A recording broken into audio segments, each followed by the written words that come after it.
আবার শালা বললো যে ইম্পর্টেন্ট কাজ আছে। বুঝলাম না বিষয়টা, টেকা নিয়ে আবার মাঠের ভিতর নিয়ে যাচ্ছে। দেখে আসি তো, যাই।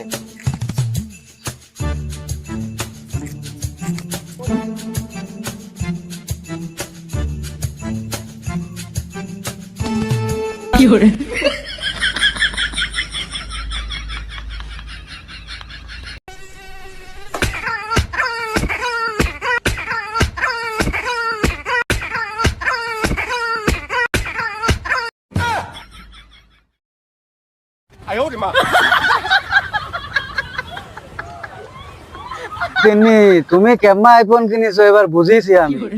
হ্যাঁ, তুমি এইরকম কাম করো, হ্যাঁ? শালার ফকিন্নি শালা। A few moments later.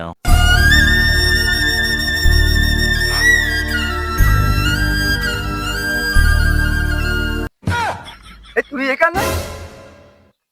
তোর এই ইম্পর্টেন্ট কাজ, হ্যাঁ? শালা তুমি